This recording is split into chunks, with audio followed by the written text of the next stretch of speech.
Umroh bareng ANB, beribadah dengan ilmu. Assalamualaikum warahmatullahi wabarakatuh.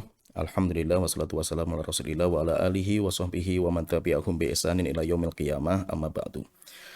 Sidang jamaah yang dirahmati Allah Ta'ala, berbicara tentang fikih atau belajar fikih yang sempat ramai berkaitan dengan fikih mazhab. Di sini akan kita sebutkan sedikit gambaran fikih mazhab itu apa. Sehingga kita ketika mau mengkritisi sesuatu itu kita sudah punya ilmunya. Jangan sampai kita mengkritisi sesuatu yang kita kritisi itu padahal kita nggak tahu apa itu. Maka itu memang sering ulama kita itu mengatakan, atau sering ada pepatah Arab mengatakan, al-jahlu da'u nafsihi. Bodoh itu adalah musuh diri sendiri. Yaitu kalau kita itu nggak tahu, kemudian kita akan menjadi musuh karena kita itu nggak tahu kan. Tetapi kalau kita pelajari, semakin kita pelajari, oh rupanya seperti ini, akhirnya menjadi kawan setelah itu. Apa yang kita benci selama ini akan menjadi kawan setelah kita itu pelajari. Sedikit bicara masalah mazhab. Mazhab itu apa? Jadi mazhab itu adalah metodologi dalam memahami Al-Quran dan Sunnah dengan pemahaman yang sudah digaris. Jadi cara memahami itu harus seperti ini, metodologinya itu seperti inilah, itu namanya mazhab. Sehingga mazhab itu juga bukan masalah furu'iyah saja itu loh. Furu'iyah maksudnya itu masalah ini hukumnya apa? Bukan. Itu nanti akan terangkum di situ. Cuma yang paling penting itu mazhab itu apa? Ada munculnya mazhab Hambali, mazhab ini, mazhab itu adalah sebuah kurikulum atau sebuah peraturan lah itu. Sebuah undang-undang cara memahami dalil Al-Qur'an dan Sunnah itu harus seperti ini jalannya. Tidak boleh dengan cara yang lain. Nah itu nanti antara mazhabnya Hambali, mazhab Maliki, mazhab Hanafi, mazhab Syafi'i itu punya usul sendiri-sendiri. Jadi kalau memahami dalil itu bagaimana Al-Quran atau hadis, kalau terjadi tabrakan antara dalil ini dengan dalil, cara bagaimana menggabungkan. Sehingga terkadang mereka nanti akan berbeda. Contohnya misalkan amal ahli Madinah. Apakah perbuatan atau budaya di Madinah itu bisa menjadi dalil? Imam Malik mengatakan bisa. Tetapi Imam Malik dibantah sama muridnya Imam Syafi'i, keras sekali Imam Syafi'i membantah. Sehingga ada sebuah kurikulum. Tujuannya apa? Supaya manusia itu bicara dengan Al-Quran dan hadis bukan dengan kebodohan. Karena bicara dengan kebodohan itu bahaya, apalagi membicarakan Al-Quran dan hadis. Sehingga ada relnya. Dibikin relnya itu namanya madzhab. Madzhab yaitu supaya kita itu bicara masalah fikih atau agama Islam itu punya rel dalam memahami Al-Quran dan hadis. Kemudian saya gambarkan sedikit di sini ya. Madzhab itu bukan imam-imam 4 ini yang mencetuskan. Imam Abu Hanifah, Imam Malik, Imam Syafi'i, bukan beliau yang mencetuskan. Madzhab itu sebuah metodologi dalam mempelajari Al-Quran dan hadis, di mana itu turun-menurun metodologinya, sampai akhirnya muncul Imam Abu Hanifah yang merapikan semuanya, yang merangkum semua di madrasahnya beliau. Sebagai gambaran, jadi gini, madzhab itu semuanya muaranya ke sahabat. Madzhab itu semuanya muaranya ke sahabat. Sahabat, sebagaimana disebutkan oleh Imam Ibnu Qayyim dalam kitab I'lamul Muwaqqi'in, beliau mengatakan, sahabat setelah Rasulullah meninggal dunia, mereka berfatwa, mereka ngajar. Fatwa ngajar, karena masih banyak masalah-masalah yang bermunculan yang zaman Rasulullah nggak ada. Akhirnya mereka berfatwa. Sahabat yang berfatwa, kalau kita hitung jumlah mereka itu sekitar 130 orang. Sahabat yang terjun dalam dunia fatwa. Walaupun ada yang 1 kali fatwa atau 2 kali, tapi terhitung 130-an. Dari 130 orang ini, yang fokus fatwa paling banyak itu 7 orang. 7 orang ini dinamakan dengan al-mukthirin fil fatwa. Dari 7 orang ini saya gambarkan, 7 orang ini, ada yang punya sekolah, ada yang tidak punya. Punya sekolah berarti dia punya kayak masjid, ngajar, punya murid, itu mereka punya. Itu ada 3 madrasah. Madrasah itu ada 3. Yang pertama madrasah Mekah, atau namanya Masjidil Haram. Itu madrasahnya Imam Abdullah bin Abbas. Kemudian kedua ada madrasah Madinah, atau Masjid Nabawi. Itu adalah madrasahnya Imam Zaid bin Thabit.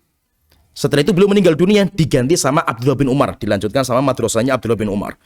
Setelah itu yang ketiga madrasahnya orang-orang Irak. Yaitu siapa itu? Abdullah bin Mas'ud radhiyallahu anhu. Jadi ada 3 madrasah ini. Ini madrasah ini nanti punya murid.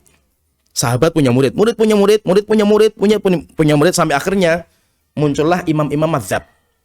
Imam Abu Hanifah, beliau mewarisi madrasahnya Abdullah bin Mas'ud. Sehingga dinamakan dengan Ahlul Ra'yi, dinamakan itu. Sedangkan Imam Malik mewarisi madrasahnya Abdullah bin Umar, atau yang dikenal nanti dengan madrasahnya madrasah al-hadith. Kemudian nanti ada Sufyan bin Uyainah. Mazhabnya namanya mazhab Sufyaniyah. Itu adalah madrasah warisannya dari Abdullah bin Umar. Cuma mazhabnya beliau hilang setelah itu. Mazhab Uyainah hilang atau Sufyaniyah hilang. Sehingga madrasah itu tinggal dua. Madrasah tinggal dua, yaitu Imam Malik, namanya madrasah al-hadith. Kemudian madrasah Imam Abu Hanifah dinamakan dengan madrasah Ahlur Ra'yi. Ini adalah metodologinya sahabat. Yang mana sahabat memang fokusnya nyampaikan fatwa, berantakan.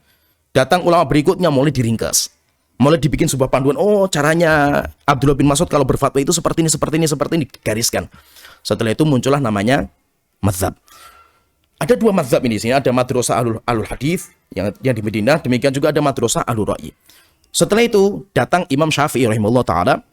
Beliau belajar atau mendalami madrasah Ahlul Hadith, yaitu belajar sama Imam Malik langsung sampai beliau menghafal kitab Muwatta. Kemudian beliau juga mengambil ilmu dari madrasahnya Ahli Ra'yi. Tapi nggak langsung sama Imam Abu Hanifah, karena di tahun beliau lahir, di tahun itu juga Imam Abu Hanifah meninggal dunia. Tapi beliau belajar sama Muhammad bin Hasan Asy-Syaibani. Sedikit saya ceritakan sedikit ya sidang jemaah. Imam Syafi'i ketika ketemu dengan Muhammad bin Hasan Asy-Syaibani, Imam Syafi'i itu nggak tergambar bagaimana cara istimbat. Sampai akhirnya duduk di majelisnya Muhammad bin Hasan Asy-Syaibani. Kata beliau, kata Imam Syafi'i, "Lau kanal Imam Muhammad bin Hasan Asy-Syaibani yukallimuna bi aqlihi." Jika seandainya beliau itu ngajari kita dengan akalnya beliau, kami nggak paham, ma fahimna syai'an. Kita nggak paham bagaimana cara istimbatnya orang Ahlur Ra'yi itu. Tapi beliau mengajari kami dengan kadar akal kami. Sampai akhirnya kami itu faham. Setelah faham, maka Imam Syafi'i ramu dua madrasah itu menjadi satu. Setelah diramu menjadi satu, setelah itu nanti datang Imam Ahmad bin Hambal berguru sama Imam Syafi'i dan mengambil dari tiga madrasah tadi sebenarnya Imam Ahmad bin Hambal. Maka itu fahami sudah jamaah yang dirahmati Allah. Madrasah itu muaranya dari sahabat. Setelah itu ke bawah sampai akhirnya nanti muncul imam-imam yang itu merapikan mazhab. Apakah dengan munculnya Imam Abu Hanifah, Imam Syafi'i, Imam Malik, setelah itu mazhab itu lengkap? Tidak.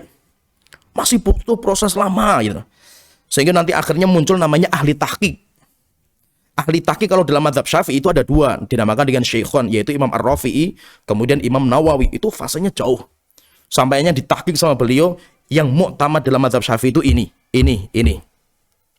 Itu namanya, jadi prosesnya untuk membuat mazhab sampai lengkap, itu mungkin butuh berabad-abad mereka ini. Jadi ada generasi yang awal, kemudian nanti dilanjutkan sampai akhirnya ditahqiq, setelah itu difilter, lah itu akhirnya menjadi sebuah kurikulum.